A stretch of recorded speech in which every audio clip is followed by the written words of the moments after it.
Assalomu alaykum hammaga. Sizlar bilan Ativanus. Bugundan boshlab Google bo'yicha darslarimizni boshlaymiz, ya'ni Google darslarimizni boshlaymiz. Bugungi birinchi mavzu Google akkaunt ochish. Har qanday Google loyihasidan foydalanish uchun bizda Google akkaunt bo'lishi kerak. Va birinchi bo'lib ochishdan oldin Alphabet haqida gaplashamiz. Alphabet bu Amerikaning holding kompaniyasi hisoblanadi va bu Amerikaning eng yirik 5 ta kompaniyalardan biri, ya'ni Amazon, Apple, Meta va Microsoft kabi. Hop, Alphabetning ichiga Google, YouTube, Android yoki bo'lmasam bir qancha boshqa kompaniyalar kiradi va ularning asosiy holding kompaniyasi hisoblanadi. Ya'ni Alphabetning ichiga yuqoridagi kompaniyalar, ya'ni mana bu Google yoki bo'lmasam YouTube'lar kirib ketadi. Agarda sizga qo'shimcha ma'lumot kerak bo'lsa, bu yerdan o'qib olishingiz mumkin. Yana bu yerda aytayaptiki, Alphabet daromad bo'yicha dunyodagi 3-chi eng yirik texnologik kompaniya. Xo'p, boshladik. Demak, men bu yerda Brave'dan foydalanyapman. Siz xohlagan brauzeringizdan foydalanishingiz mumkin. Birinchi bo'lib Google akkaunt ochish uchun create, mana bu Google akkauntni yozamiz. Enter. Birinchisiga bosamiz. Menda Google akkaunt bor. Sizlarga qanday qilishni ko'rsatib o'tyapman. Men ro'yxatdan o'tmayman. Mana bu akkaunt bor. Xo'p, men bu yerdan endi tushundinglar, qayerga kirishdi. Boshqatdan ko'rsataman. Mana bunga bosasiz. Create an accountga bosasiz.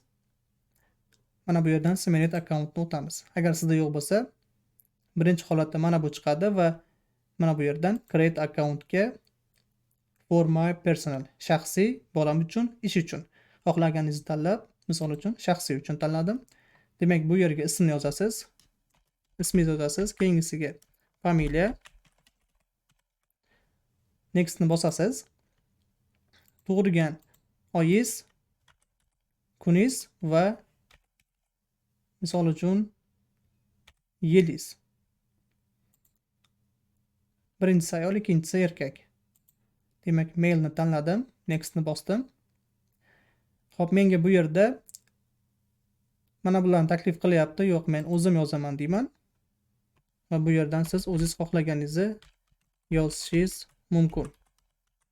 Mana bunday holatda. Agarda sizda mana bu Gmail bo'sh bo'lsa, keyingi qadamga o'tadi. Agarda xatolik chiqsa, boshqa Gmail akkauntni yozishingizga to'g'ri keladi. Xo'p, nextni bosamiz. Demak, bu bo'sh. Xo'p, qandaydir parol kiritamiz. Ikkovi ham bir xil bo'lishi kerak albatta.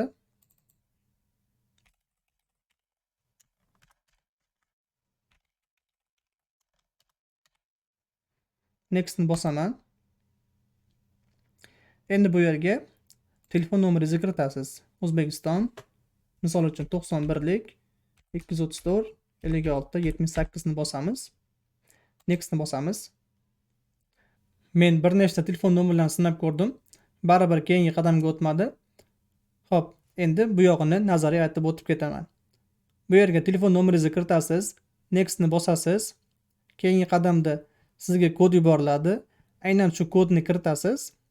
Sizga yuborilgan kodni va keyingi qadamda o'zining shartlarini yozadi va eng pastda mana bunday ko'k tugma chiqadi. Bu yerga I agree chiqadi, ya'ni men shartlarga rozimanni bosasiz va sizda Google akkaunt tayyor va siz yozgan emailingizni, ya'ni siz yozgan pochtangizni va parolingizni eslab qolishingiz kerak. Yoki bo'lmasam biror joyga yozib qo'ying, kerak bo'lishi mumkin. Xo'p, bugungi dars shulardan iborat edi. Keyingi darslarda ko'rishguncha sog' bo'linglar.